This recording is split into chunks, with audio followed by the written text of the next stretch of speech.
Why does my parrot scream so loudly? Why does my parrot bite me? Why does my parrot pluck out its feathers? Well, these questions and many others are answered in a book called Why Does My Parrot by Rosemary Low. This video is a review of the book. By the end of it, I hope I'll convince you to read the book. And if you don't, at least this video will offer you some ideas, some key concepts, and some advice which you can apply in your day-to-day life with your pet parrot so you can improve your relationship. Hello parrot lovers, my name is Florin. Welcome to a new Discover Parrots video. Let's take a look at the book which I'm going to review this video. As you can see, it's not a big book, it's only 200 pages long. It has a nice plastic cover because it's intended to be used as a day-to-day guide to your life with your pet parrot. It's got really good reviews from various parrot experts. Let me read you just one of them from Cage and Aviary Birds. They say, when you are buying your new bird and its cage and toys, make sure this book is part of your purchases. It will save a lot of headaches and at a later date, and you will love reading it. This is Cage and Aviary Birds. So let's talk about this book for a moment. And actually I should begin with the author of the book. Rosemary Low is a well-known parrot expert and an author of more than 70 books. She has been parrot curator at Loro Park and Palmito Parks in the Canary Islands, and she has been an editor of Citizen, which is the magazine of the World Parrot Trust, and now she contributes frequently to Parrots magazine, which I enjoy her articles every month. The main purpose of this book is to prepare parrot keepers for a good relationship with their birds, to prevent and correct behavioral problems. The key is understanding the natural behavior of parrots and understanding the bird's perspective when it comes to its relationship with the humans. The author makes a clear difference between the behavior of birds, the behavior of humans or children, and behavior of other pets we keep like dogs and cats, even behaviors of other birds which are not parrots. We have to understand the specifics of parrot behavior to forge a better relationship with our pet parrots. The book has 3 parts. In the first part you will read about what influences pet parrot behavior, such as what type or what species of parrot it is, what age it is, what gender, how it has been raised or socialized, and these kind of things, including your mood or your level of expertise in dealing with parrots. For example, let's talk about the author's opinion on the bird's origin and then its future relationship with humans as a pet bird. She considers, and for the good reason, that the worst possible scenario is when you get a wild-caught bird. These are the worst pets because they're always frightened by people, they never get totally tame like the birds produced in captivity. But even captive bred birds are different. Some of them are hand-raised and some of them are parent-raised. And even those hand-raised, there are different methods of hand-raising parrot chicks. And Rosemary Low explains which ones are better than others. In the second part of the book, Rosemary Low talks about what is a parrot, meaning what are really parrots as wild birds in nature. Understanding this and their true nature will help you understand your parrot needs and wants and, building up a good relationship with your pet parrot. This is a brief introduction to parrot biology, if you will. How parrots live in the wild, where do they nest, where do they roost at night, how they feed and what they eat, how they move around in their habitat, what are their relationship with their partners or the rest of the flock, and so on. Reading this part will make you already a better parrot keeper. The main part of the book is part 3, when you have a long list of A to Z problems that could occur in your relationship with your bird and how to deal with them.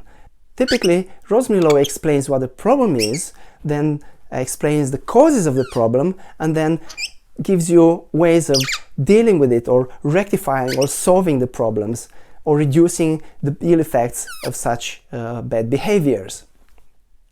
This book is definitely conceived as a handbook which you can use day to day. You can have a problem like oh, my parrot is vomiting. We go to V and look at vomiting, and you can actually learn about what's the difference between regurgitating as, you know, as a gift to a loved one, or vomiting when the bird is ill. And you can actually learn how to tell the difference between the symptoms and get the right diagnostic.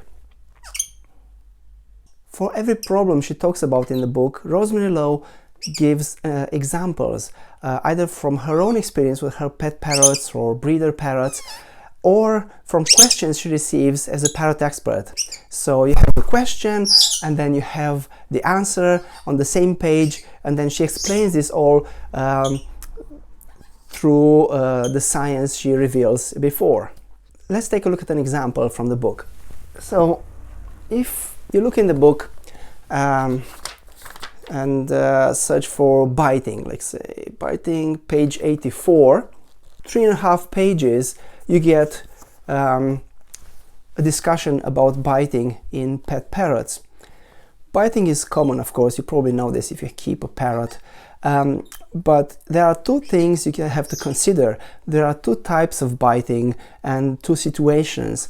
Like, you have the hand-raised parrots, which become dominant after adolescence and then decide to challenge the authority of the human keeper, and you have wild parrots, or parrots who lost their tameness and bite in fear. And a lot of combinations between these two, plus some idiosyncratic relationships or reactions, such as the author's own Amazon parrot, who used to bite her whenever she would wear an outside cloth or jacket. So putting those aside, she deals more with the hand-raised parrots, which is what we most have, like my parrot who just left me here. You know, hand-raised chicks we adopt as perfect babies, we raise to adulthood, and then they challenge us, and from nipping to biting there's only one step. And she explains how to understand first this phenomenon, then to be able to discipline the bird. When discipline is a word you hear a lot in this book, and it's not about punishing. It's absolutely no punishment, but taking it early, understanding the bird, and correcting the behaviors before they become a problem by positive reinforcement and by acting after you understand the perspective of the bird. There are some quick fixes to biting. For example, the author recommends using gloves if the bird doesn't get scared of them, or using a stick to pick up a bird. So if it bites a stick, it doesn't matter.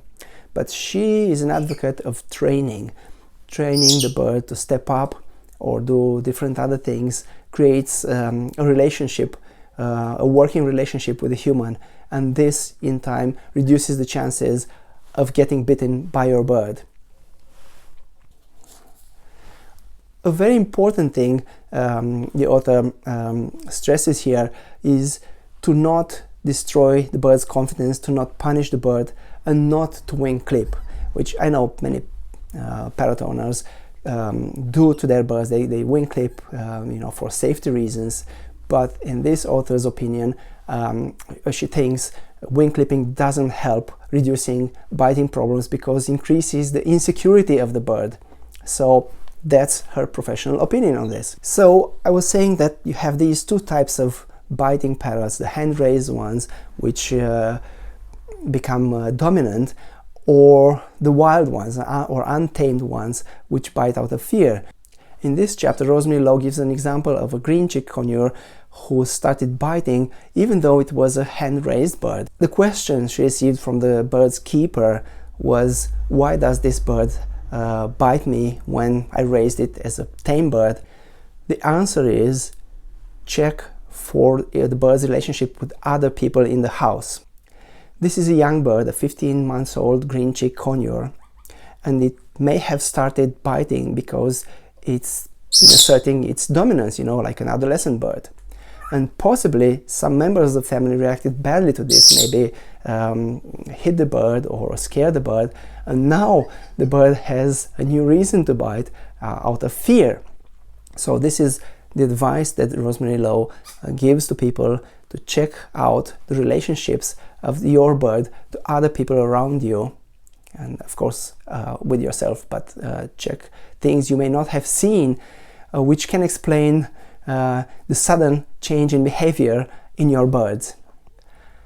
Feather plucking is another problem which most parrot keepers dread, and it's dealt with in this book at page, let's look at F, feather plucking 105. So go to page 105 and you'll see that the book has like 6 pages dedicated to this problem. Rosemary Low explains a lot about the causes of feather plucking, which can be complex. You have physiological problems like lack of vitamin A, or different illnesses, to psychological problems as lack of company, stress, and so on.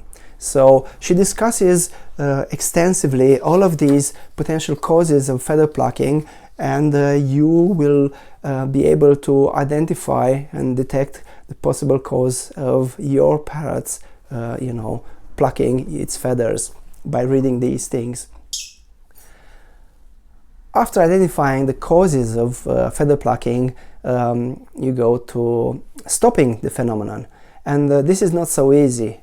You have to recognize that parrots who have been feather plucking for a long time may never recover, may never stop this kind of behavior, because as scientists, the author quotes here, say it may be addictive, it may be something that the parrot enjoys in itself.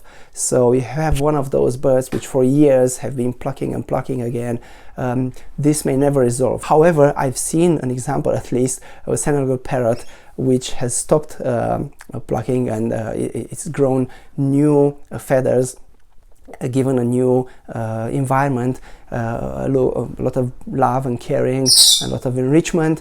So it's possible to stop plucking. Some of these solutions are here in the book, and of course it's a few pages, I can't read them for you here, but essentially Rosemary Low goes through a variety of interventions and techniques of enriching the environment of your parrot, checking its health with a vet, see if the cause is physiological, adding maybe another companion of the same species in the case of conures and such things.